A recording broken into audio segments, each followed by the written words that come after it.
A billionaire groom from San Francisco thought he was marrying a simple, small-town girl, until, on their wedding day, he discovered she was the missing heiress of a powerful empire. Why did she hide her true identity? And when the truth came out, would love still be enough? This is the unforgettable story of Nathan and Grace, two souls from opposite worlds, brought together by fate, torn apart by secrets, and bound by a love that defied every expectation. Where are you watching from? Let us know in the comments. And don't forget to subscribe to Soul-Stirring Stories for more powerful tales like this one. The wind had a bite to it that morning, sharp enough to cut through even the thickest wool coat. But Nathan Hale barely noticed as he stepped out of the rental car and into the stillness of Deer Creek, Montana. Snow crunched beneath his boots, soft and fresh, a clean sheet of white stretching across the sleepy town. His breath fogged in the air as he adjusted his scarf and surveyed the quiet Main Street. Barely more than a few storefronts and a blinking yellow light in the center of town. It was nothing like San Francisco. That was the point. His business partner, Michael, had practically shoved the plane ticket into his hand. "You're burning out, Nate. Go somewhere with more cows than people. Somewhere no one knows your name." He hadn't expected to actually take the advice. Yet here he was, standing in a town he'd never heard of, hoping for what, exactly?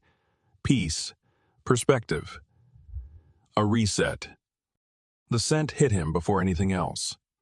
Cinnamon, butter, something warm and unmistakably homemade.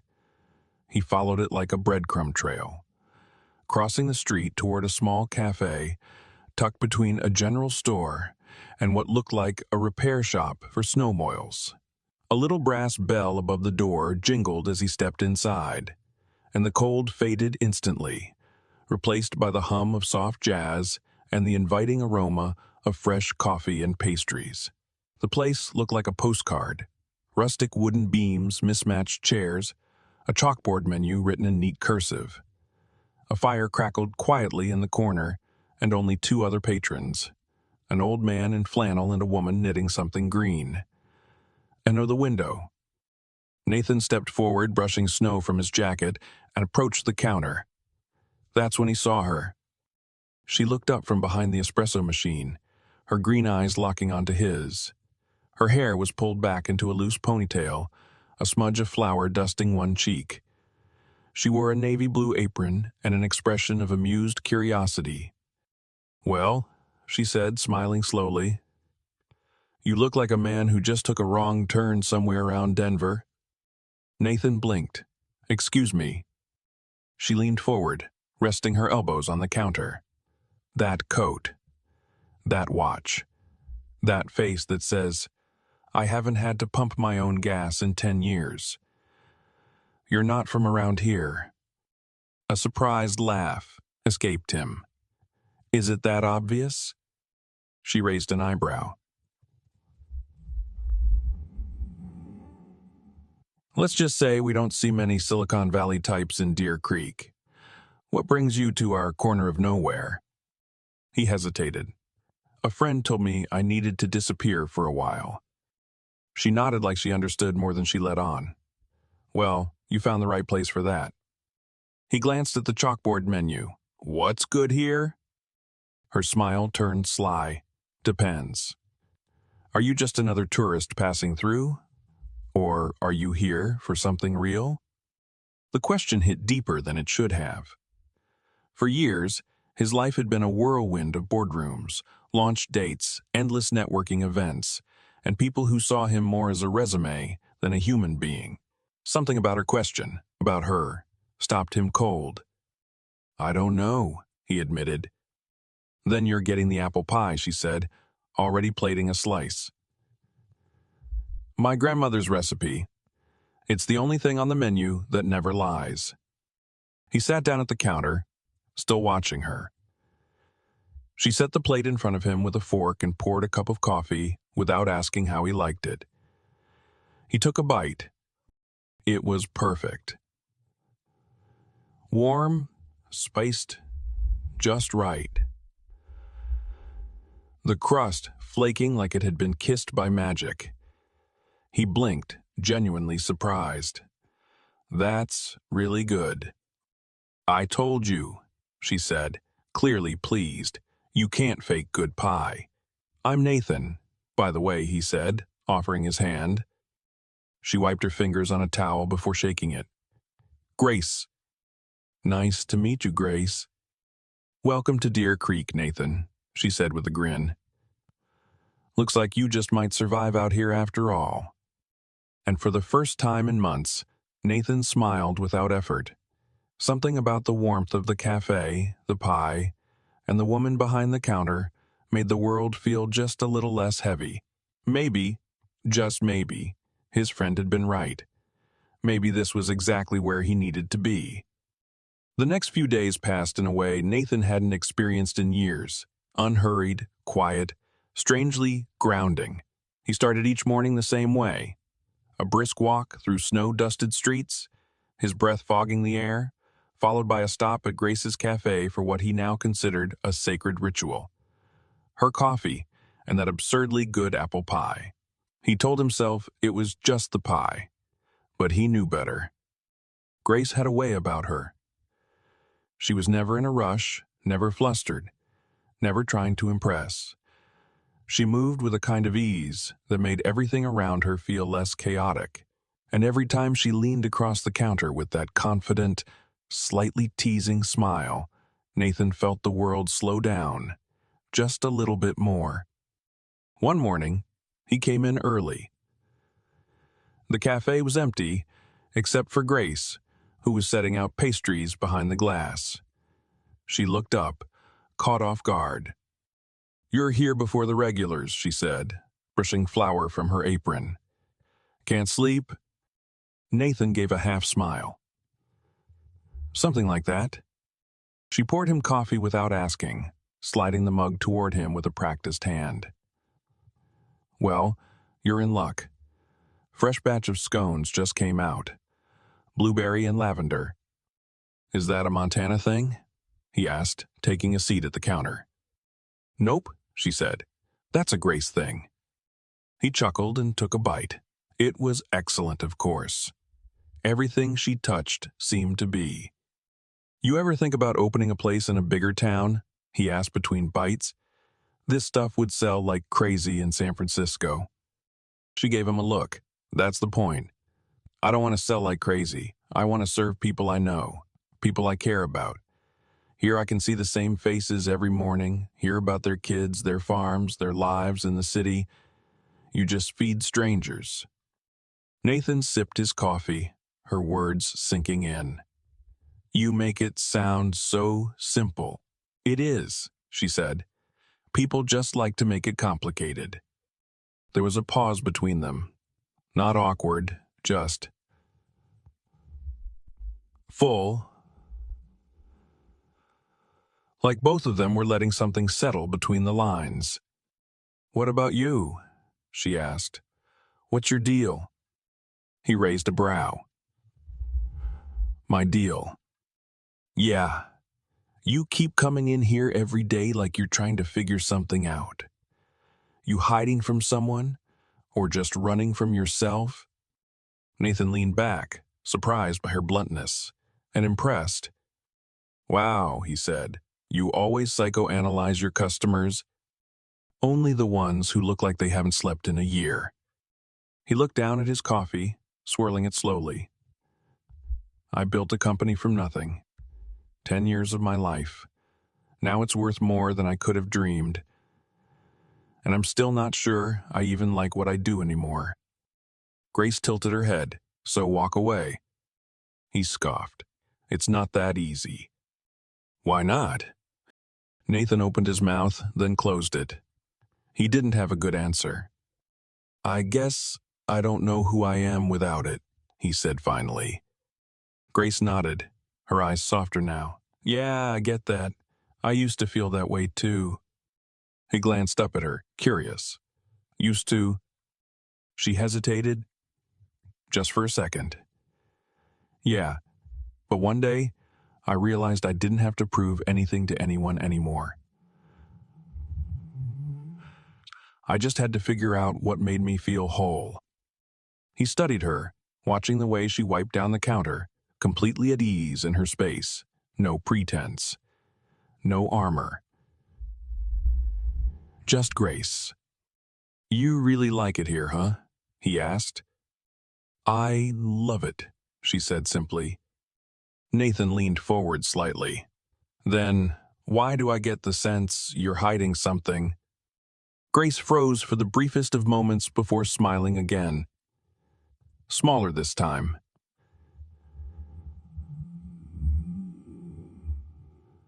"Maybe I just like being a mystery." He smiled, but his mind lingered on that pause. They sat in companionable silence for a few more minutes.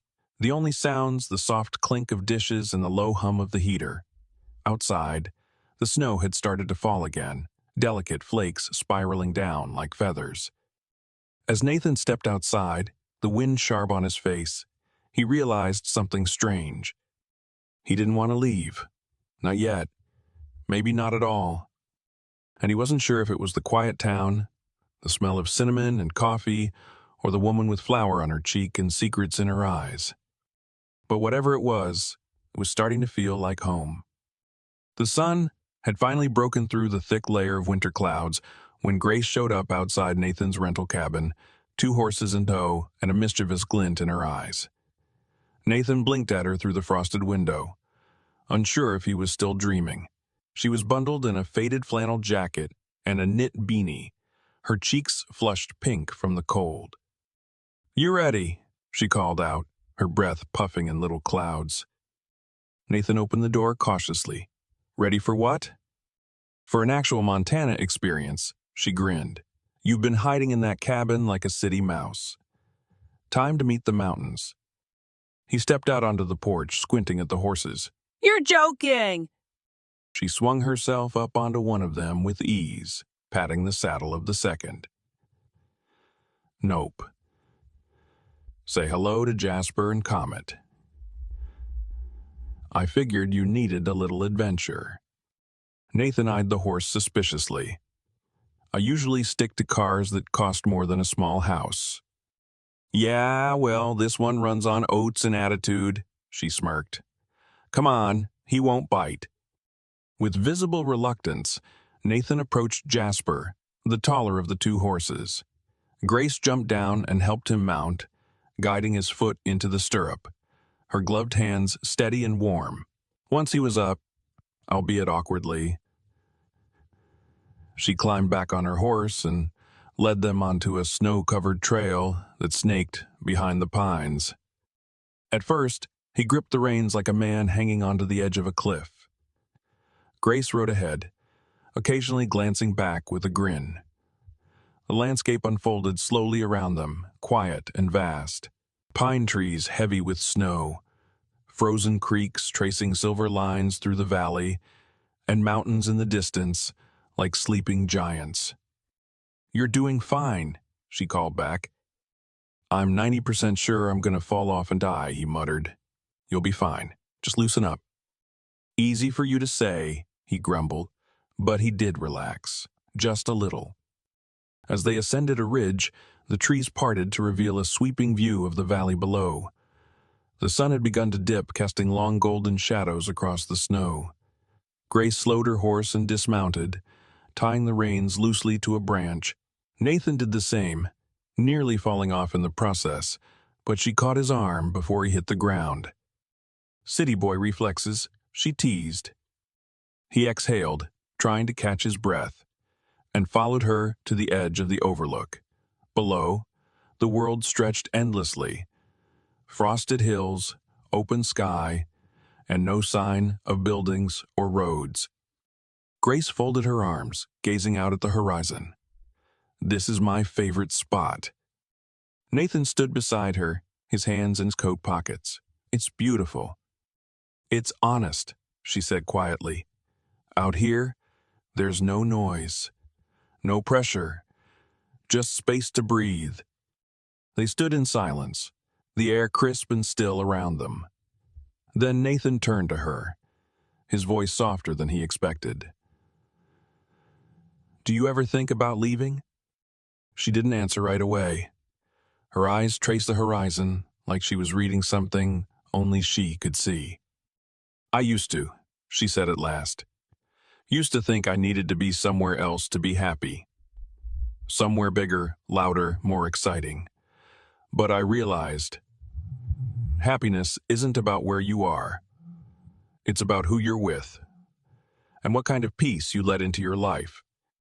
He looked at her, really looked, her hair windswept under the beanie, her eyes glowing in the golden light, the way she carried herself, steady and sure, like someone who had learned to stand on her own long before he arrived. For a moment, his chest tightened. What if... Grace tilted her head, her eyes meeting his.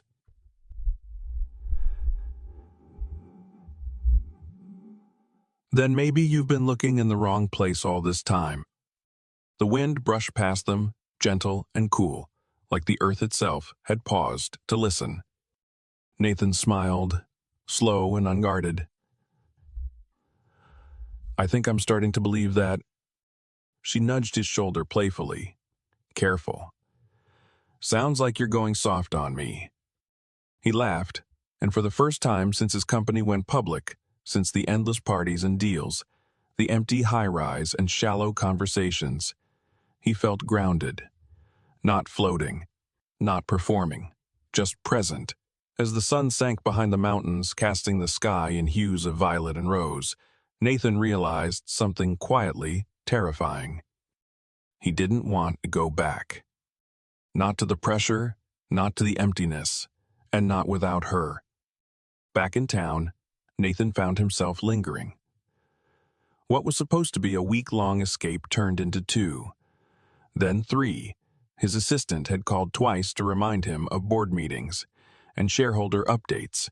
He responded with a vague pushing it back a little and shut his laptop without guilt. Something about Deer Creek had slowed the ticking clock in his chest.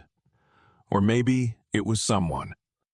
Every morning, he showed up at Grace's cafe, not always for pie, though the pie had become a habit, but to see her behind the counter, her hair tied up, sleeves rolled, smile quick and effortless. He helped her carry crates inside, fix a wobbly stool, even unclog the espresso machine with nothing but a paperclip, and a little tech guy stubbornness. Grace had started calling him Mr. Fix. Grace had started calling him Mr. Fix. Nathan didn't mind. He liked earning her smile. One late afternoon, as golden light filtered through the cafe windows and a record played something old and bluesy in the background, Grace pulled out a dusty board game from under the counter. "Ever play Scrabble?" she asked. Nathan leaned back in his chair, grinning. "You're looking at a 3-time spelling bee champ." "Well," she said, eyes sparkling. "Prepare to lose, champ." They played for hours, laughing over ridiculous words and non-words Grace swore existed. He caught her looking at him a few times when she thought he wasn't paying attention, and he was doing the same. Memorizing the curve of her smile, the way she bit her lip when she was concentrating, the warm timbre of her laugh. After closing time, she walked him out to the porch. The sun had dipped low, casting everything in hues of fire and gold. They sat side by side on the wooden swing, mugs of coffee warming their hands, the world around them perfectly still. "You're thinking about something," she said, breaking the silence. Nathan exhaled a soft laugh. "You always say that?" "Because it's always true. You get this look in your eyes like you're somewhere else." He swirled the coffee in his cup. "I guess I'm still adjusting."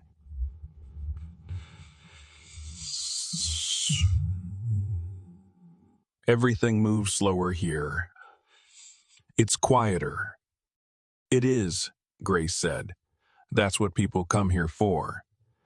To remember how to be present." He turned to her, thoughtful. "You've never been to the city?" She shook her head. "Nope." Never had a reason. Besides, I like knowing the name of every customer. I like walking home without traffic, without noise, and I like seeing the stars. Nathan smiled, his voice low. You really don't want anything more? She glanced at him, her gaze steady. I used to think I did. But more isn't always better. Sometimes more just means emptier. He looked down, thinking about his penthouse. All the space, all the glass and chrome, the view of the city lights. It had felt impressive once. Now, it felt hollow. You know, he said, after a long pause, most of the women I've dated, they loved the suits, the cars, the lifestyle. But it was never me they wanted. Just what I could give them. Grace didn't say anything right away. Then, softly, and what do you want, Nathan? He stared out at the rolling hills, the last light of the day sinking behind them. I want to feel like myself again. Not the guy everyone expects me to be. Grace set her mug down, her tone quiet but unwavering. Then, maybe you should stop running toward what looks successful and start chasing what feels true. That sentence hung between them, weighty and clear. Nathan looked at her, his heart beating a little faster. You always talk like you've already figured everything out. I haven't, she admitted. But I know what it's like to live a life that doesn't feel like yours. He raised an eyebrow. You speak from experience? A shadow crossed her face. Brief, subtle, but there. She looked away. He didn't push. Instead, he leaned back on the swing and let the silence carry them. In that moment, he realized he didn't miss the skyscrapers. He didn't miss the skyscrapers. He didn't miss the endless meetings or the clink of champagne glasses at parties filled with strangers.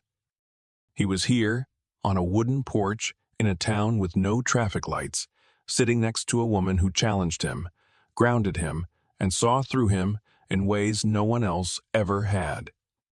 And for the first time in a long time, he wasn't planning his next move.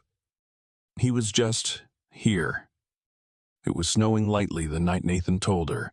They had spent the evening at the winter fair just outside of town. Strings of warm lights draped across wooden booths, the smell of spiced cider and roasted nuts hanging in the air. Grace had dragged him onto the ice rink despite his protests. And after 5 minutes of flailing like a baby deer, he had admitted defeat and let her guide him in slow, wobbly circles. Her laughter had been contagious, and when he finally got the hang of it, she rewarded him with a kiss on the cheek that made his face warmer than the fire pits lining the path. Now they were walking back to her place, boots crunching over snow-covered sidewalks, hands brushing between them until he took hers. The quiet between them wasn't awkward. It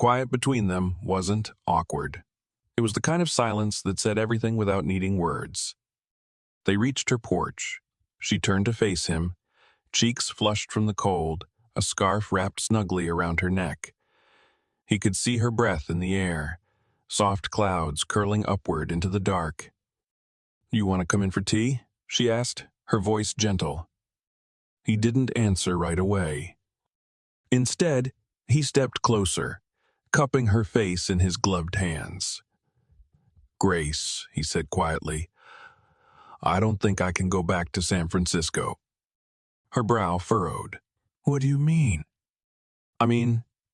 He took a breath. I came here to get away. To reset. But I didn't expect this. I didn't expect you. She looked up at him, wide-eyed. I thought I had everything, he continued. The company, the money, the status. But none of it ever felt like enough, and now I realize it's because I didn't know what enough was. Until I met you. Grace's lips parted, but no word came out. He pressed forward. Being here with you. I've laughed more in the last month than I have in the last 5 years. I feel like I can breathe, like I can finally just be me. He stepped back slightly, searching her eyes. I'm falling for you. And I don't want to leave this town if it means leaving you."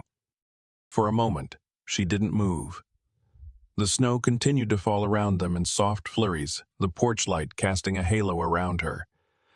Then, slowly, she reached up and slid her fingers into his. "Nathan," she whispered. I care about you a lot. And whatever this says is real. But The hesitation in her voice made his chest tighten. "But what?" She glanced away. "You don't know everything about me." He smiled gently. "No, but I know who you are here. And that's enough for me." Her eyes flicked back to his, vulnerable and uncertain. "What happens when the novelty of this place wears off? When your world comes calling again? Then I tell it to wait," he said without hesitation. "Or, better yet, I tell it I'm done."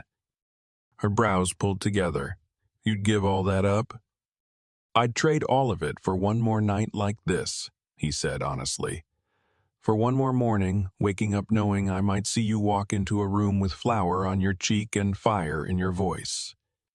She let out a breath, shaky and quiet. "You're saying all the right things." "That's because I mean them." A long beat passed. Then Grace leaned forward and rested her forehead against his. "You make it very hard to protect myself. You know that?" He pulled her into his arms, holding her tight, as the wind rustled softly around them. "I'm not here to hurt you," he whispered. "I just want a chance." She nodded against his chest, her voice barely audible. "Okay." He closed his eyes and exhaled, the tightness in his chest easing. "Okay," he repeated, just to be sure. Grace smiled up at him. "Okay." And for the first time in both their lives, it felt like maybe they were exactly where they were meant to be. San Francisco greeted them with noise, the kind that throbbed beneath your skin and hummed through the soles of your shoes. The moment Grace stepped off the private plane, hand in Nathan's, the shift in the air was undeniable. It was faster, heavier, coated in steel and expectation. Gone were the open skies and pine-scented air. Here, the skyline sliced into the horizon like a warning. Nathan held her hand tighter as they exited the hangar, his thumb brushing circles over her skin. "Just ignore them," he murmured when the paparazzi appeared like ghosts, lenses flashing, names called out like bait. Grace gave a small nod, her smile tight. But even as she stepped into the waiting car, a part of her already missed the silence of Deer Creek. The way snow muffled the world into stillness. Here, everything echoed. His penthouse was stunning, exactly what she expected, and yet nothing she had known. Sleek. Minimalist, cold. Every surface gleamed like it had been wiped free of fingerprints and feeling. Floor to ceiling windows looked out over the city's glimmering sprawl.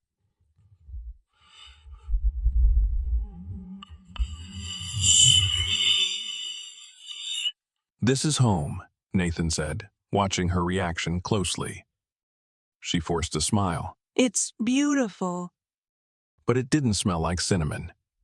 There was no fireplace crackle, no chalkboard menu scrawled in her own hand. The first night, he cooked, surprisingly well, for someone who used to live on takeout and late-night work snacks. They ate on the balcony, wrapped in blankets, laughing at the ridiculousness of the city's constant honking 10 floors below. But by the end of the week, the laughter had dulled. Grace had attended 2 dinner parties, 3 fundraisers, and 1 high-profile tech event that left her feeling like she'd been run through a washing machine of diamonds and whispers. Everyone wanted to know who she was, where she came from, why she didn't have a social media presence or a designer bag. At the second dinner party, a woman named Vanessa swirled wine with perfectly manicured fingers and said, "So you're from Montana. That's rustic." Grace met her gaze, calm and amused. We ride horses to the grocery store. Real old school. A few chuckles, but the undertone was clear. She didn't belong. Later that night, as they lay side by side in his impossibly crisp sheets, Grace stared at the ceiling. "They don't think I fit here," she said quietly. Nathan rolled onto his side, brushing her hair behind her ear. Nathan. "That's the problem. Your world wants to know me, so it can label me." He pressed a kiss to her forehead. "You don't need to change for them." "I'm not sure they'll give me the choice." He didn't answer. Just pulled her closer. But deep down, Grace knew the silence between them was filling with something they couldn't name yet. Then the letter arrived. No return address. Just her name. Gracelyn Devereaux, written in an elegant hand that sent a chill through her spine. She opened it slowly, heart pounding. "You can't run forever, Gracelyn." Her breath caught. She read it again, the letters carved into her mind like a brand. Her past, the one she had buried beneath snow and scones and quiet smiles, had found her. She shoved the letter into the drawer of Nathan's nightstand just as he walked into the room. "You okay?" he asked, noticing the stiffness in her shoulders. Grace turned with a practiced smile. "Yeah, just tired." He nodded, trusting her. And that, more than anything, twisted in her chest. Because he didn't know. And soon, he would. The wedding was only 3 weeks away. Everything was falling into place like a perfectly curated dream. The venue, an Art Deco hotel in the Art Deco Hotel in the heart of San Francisco, had been booked for months. Invitations had been sent to tech moguls, senators, celebrities. The florist called daily with updates on the rare orchids being flown in from Singapore. Grace stood in front of the mirror at her final dress fitting, wearing silk worth more than her childhood home, and all she could think was, "None of this feels like me." Nathan noticed the change. At first, it was subtle, an extra beat between her smiles, the way her eyes darted toward the door during phone calls she thought he couldn't hear. He chalked it up to stress. Weddings did that.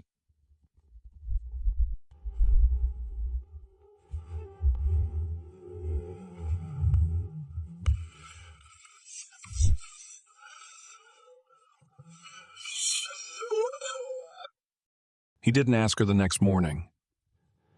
He wanted to believe it was her parents, or wedding logistics, or anything other than what his gut was whispering.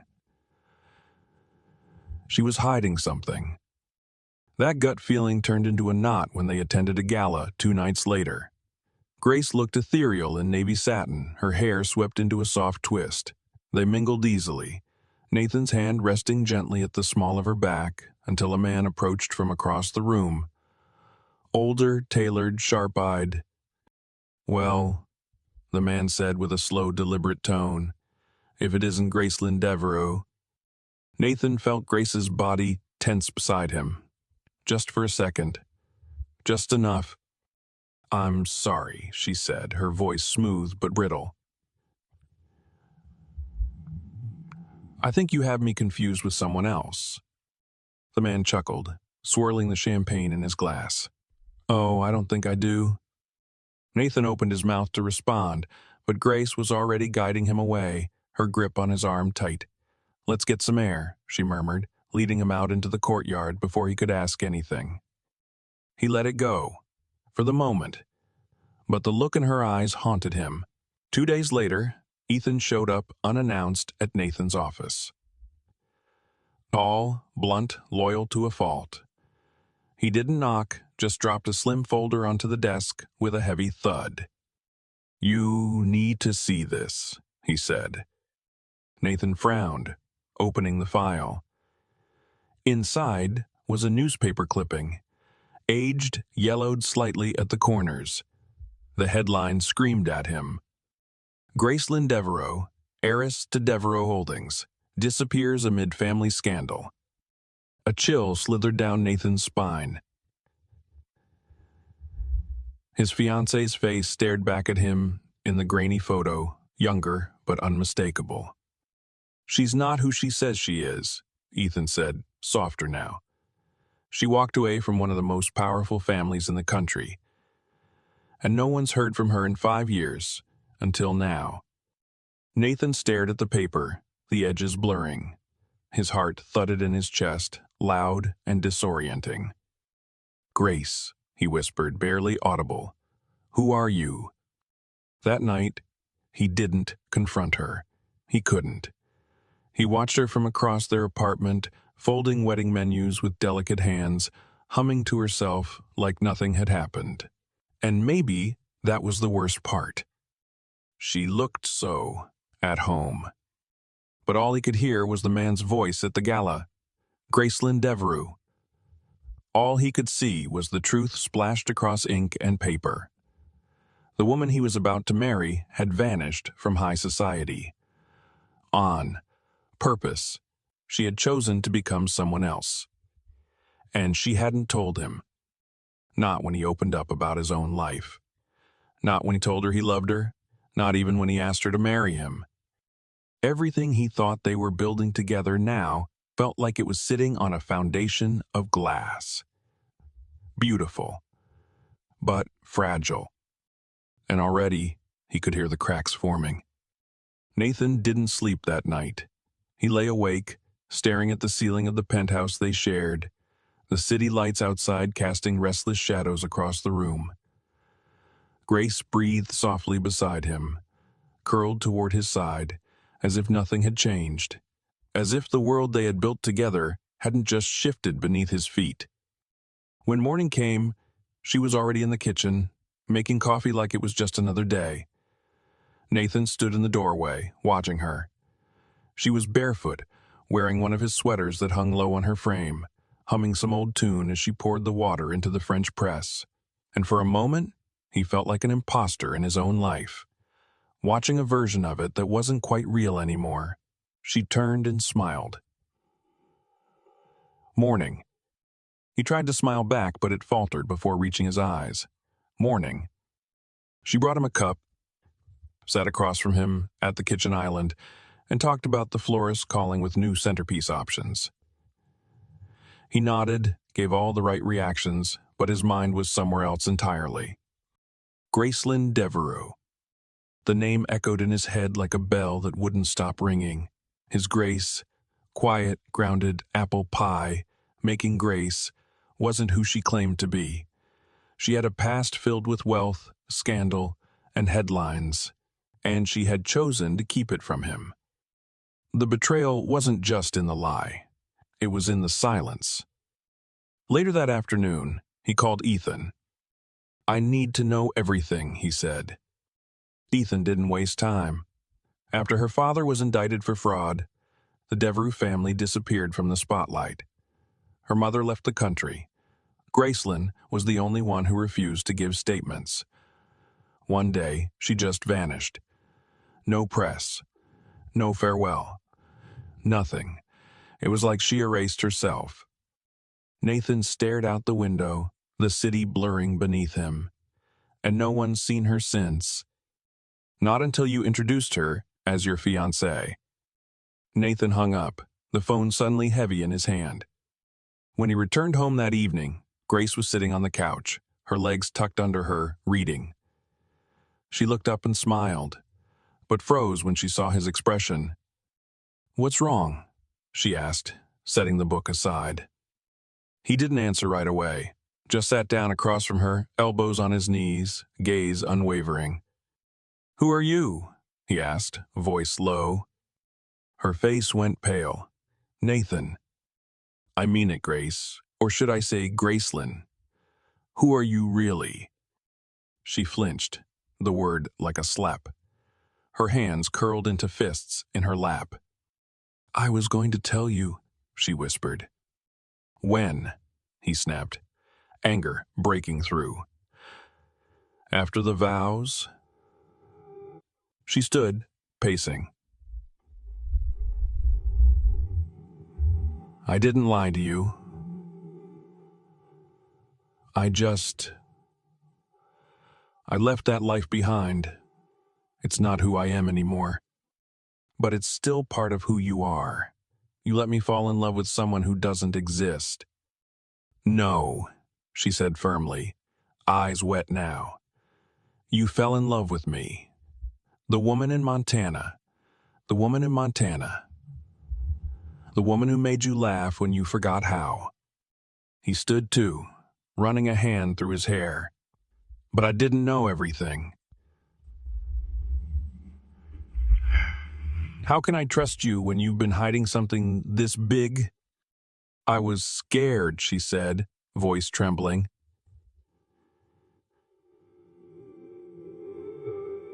I didn't want you to look at me like everyone else does, like a scandal, a name, a story. I wouldn't have, he said quietly. She looked at him, pain written in every line of her face. You are now. The silence between them was heavy.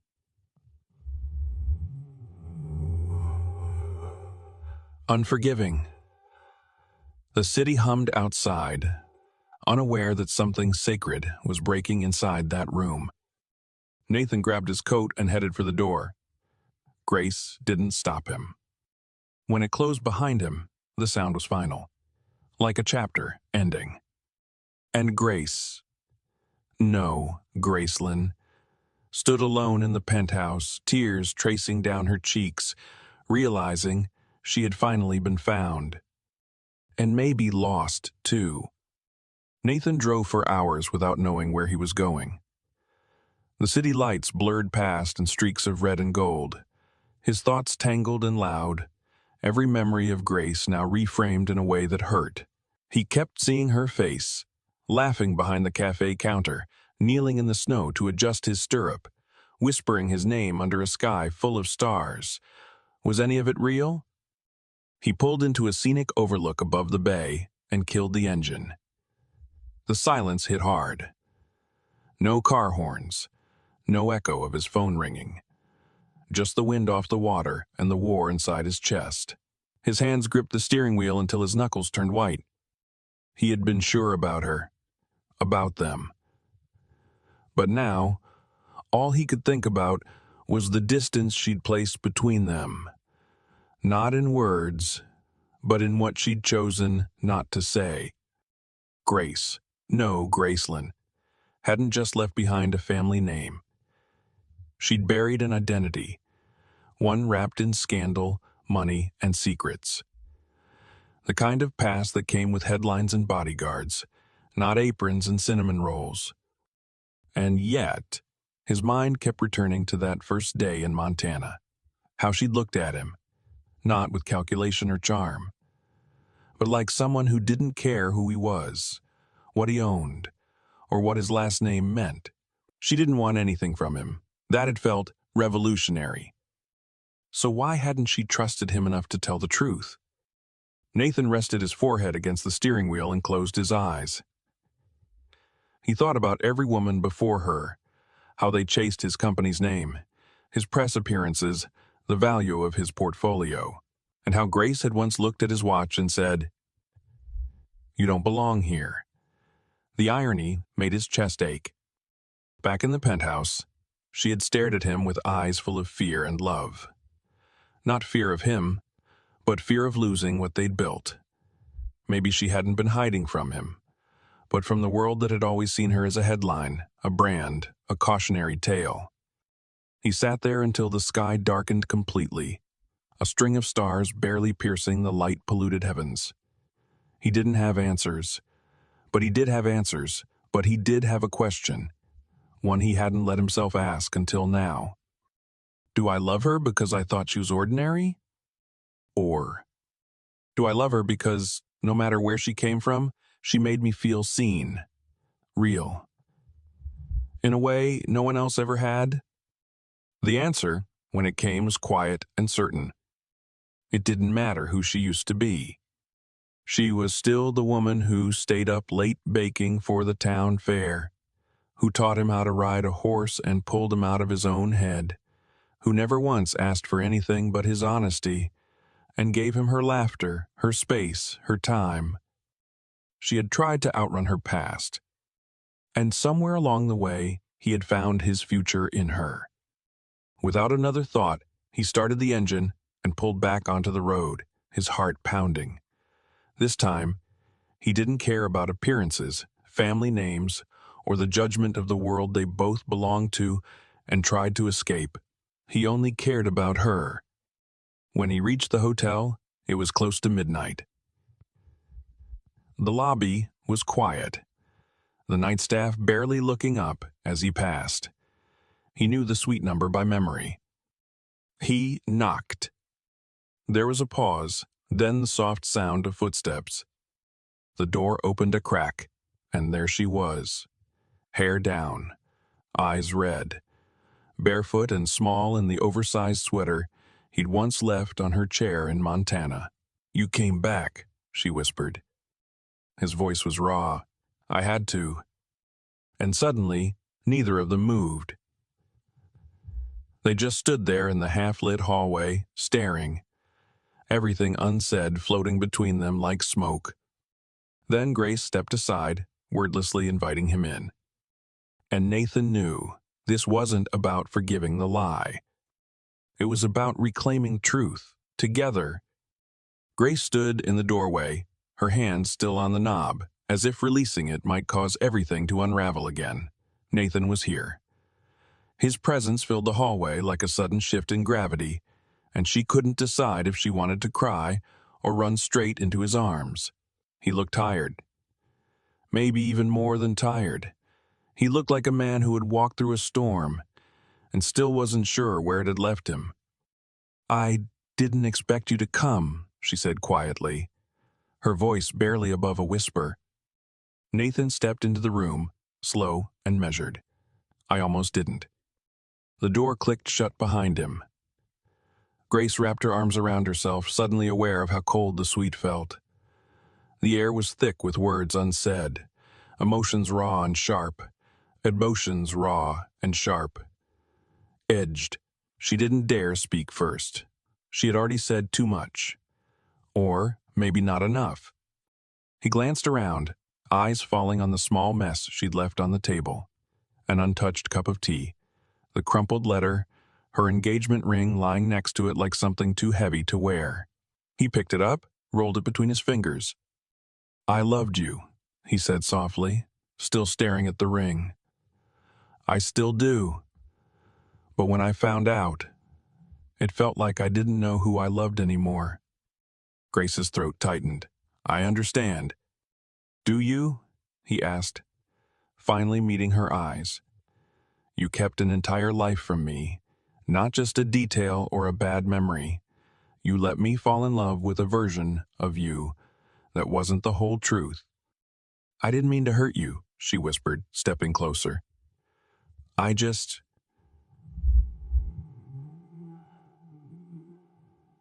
didn't know how to tell you without losing everything. You were afraid I'd see you differently."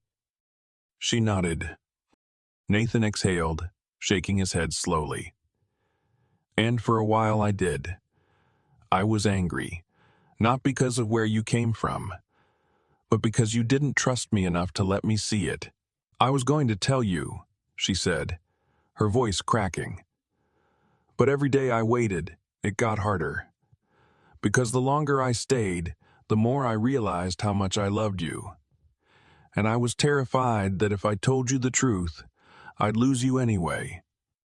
He took a breath, then stepped toward her, close enough that she could see the hurt still lingering in his eyes. "I needed time," he said. "Time to figure out if I loved you for who I thought you were, or for who you really are." And, her voice trembled, he reached out, brushing a loose strand of hair behind her ear. "I realized something. You are still the woman who made me fall in love with winter mornings and bad horse rides and cinnamon pie. You're still the woman who looked at me like I was enough without the title or the bank account." Tears slipped down her cheeks and she didn't bother to hide them. "I'm sorry, Nathan. I should have told you sooner. But everything I said to you, everything I said to you, everything I felt, it was real. The most real thing I've ever had." He touched her chin, lifting her face gently. "Then let's stop running from the truth. No more lies. No more hiding." She nodded, barely able to breathe. He held up the ring between them, the diamond catching the soft hotel light. "Let's try again," he said quietly.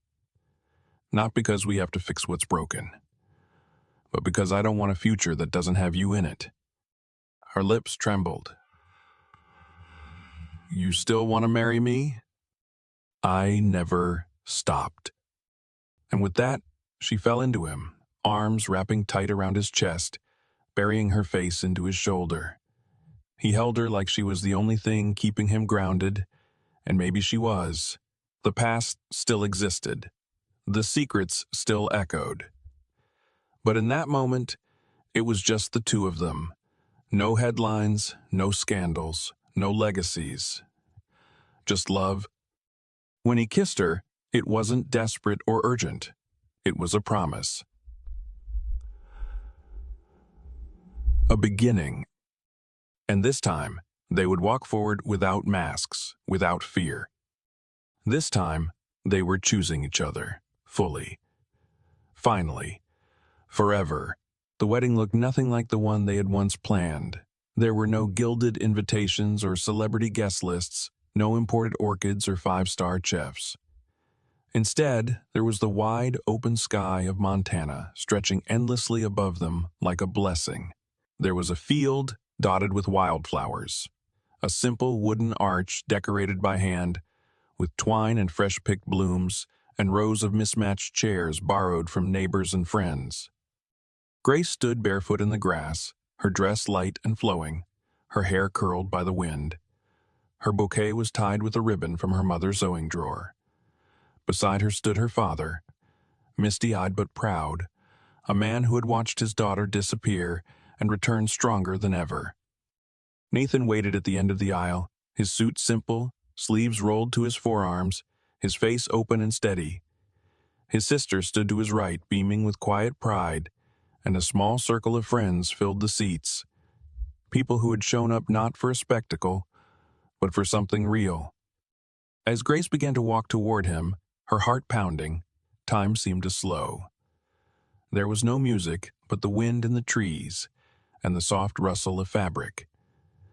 Nathan didn't take his eyes off her, not for a second.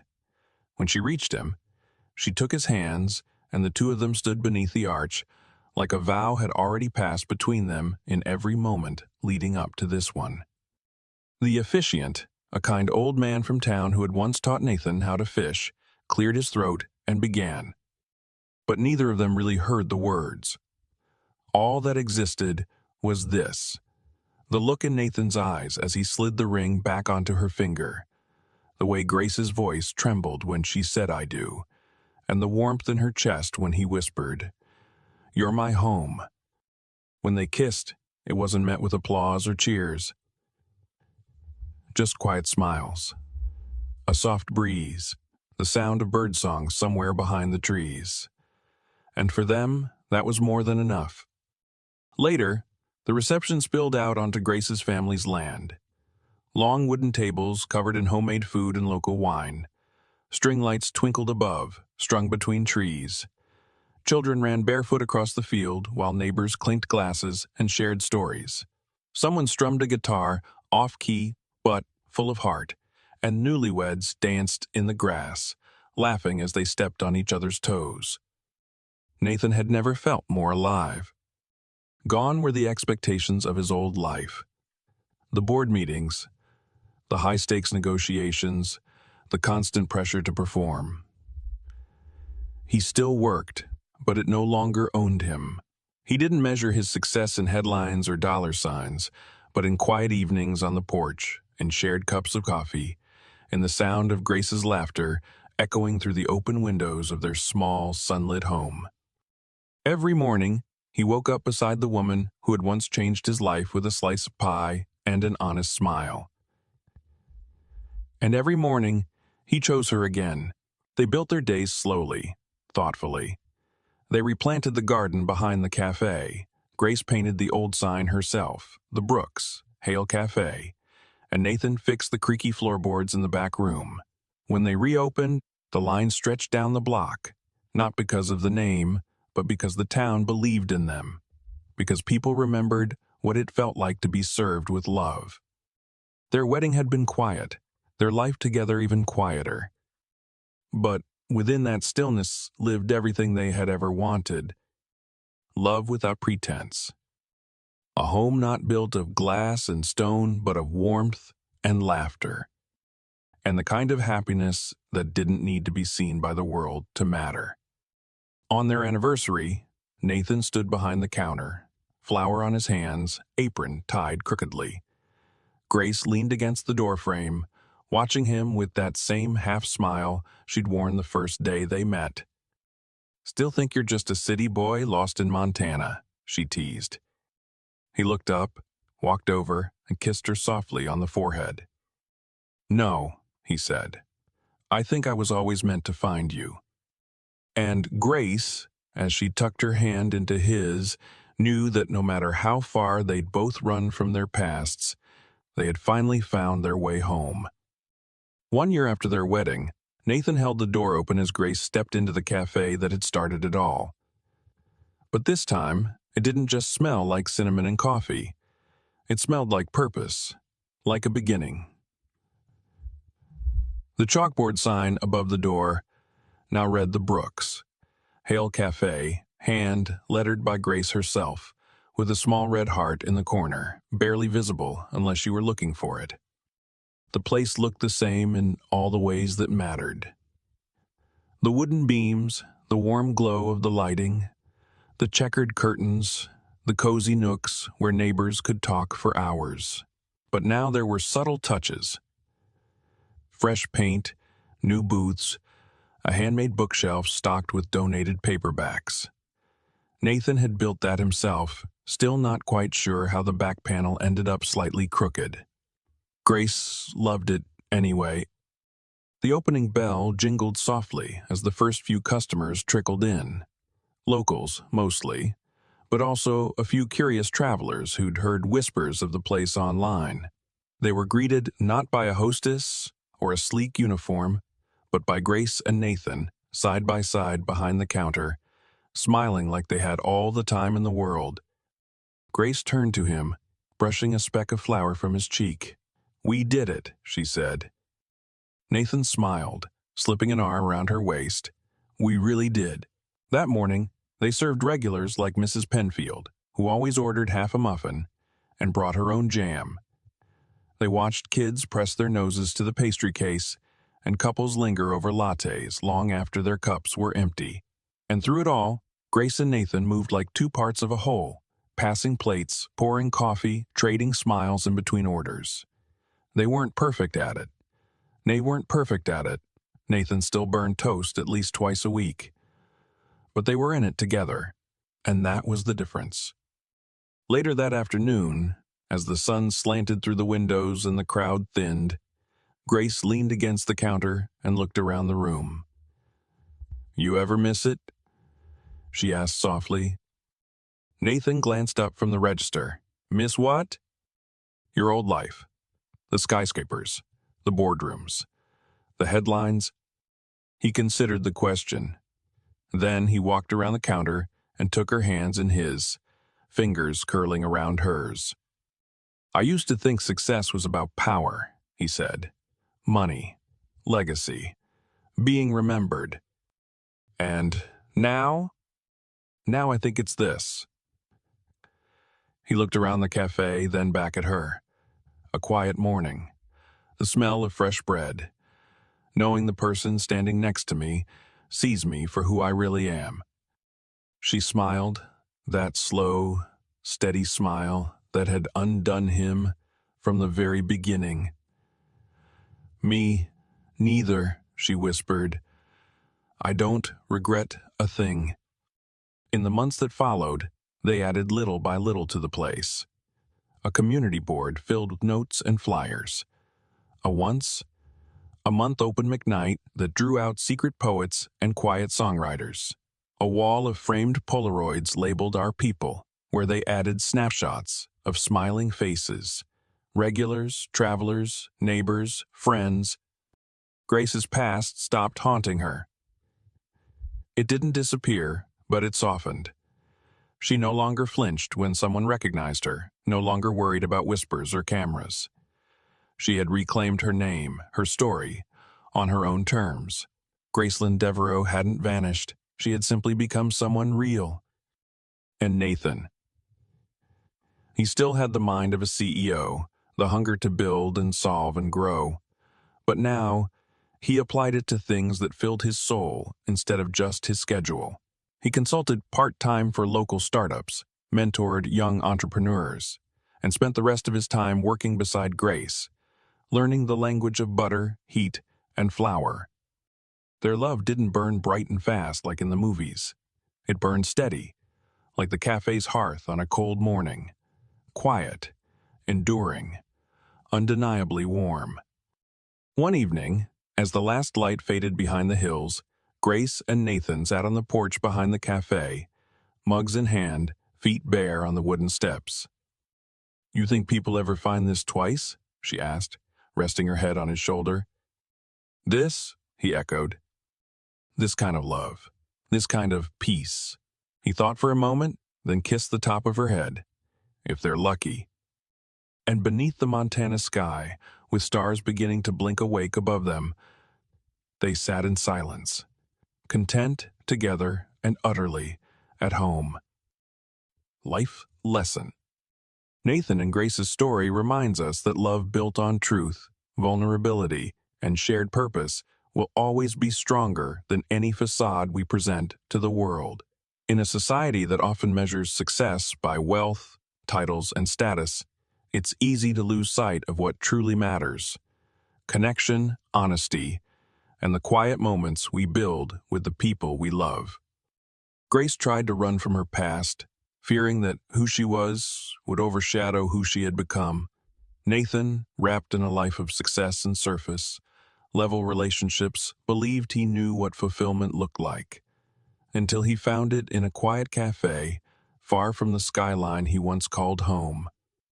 Their journey reminds us that healing begins when we stop hiding, and love grows when we allow ourselves to be fully seen, even with our scars, our secrets, and our imperfect truths. It's not about where you come from or what you've built, but who stands beside you when the world goes quiet. Real happiness isn't found in headlines, wealth, or perfection. It's found in the quiet rhythm of everyday life, in laughter shared over coffee, and in choosing the same person again and again. Not despite their past, but because of the strength they found in it. If this story touched your heart, let us know where you're watching from in the comments below. And don't forget to like, share, and subscribe to Soul Stirring Stories for more tales that celebrate love, resilience, and second chances.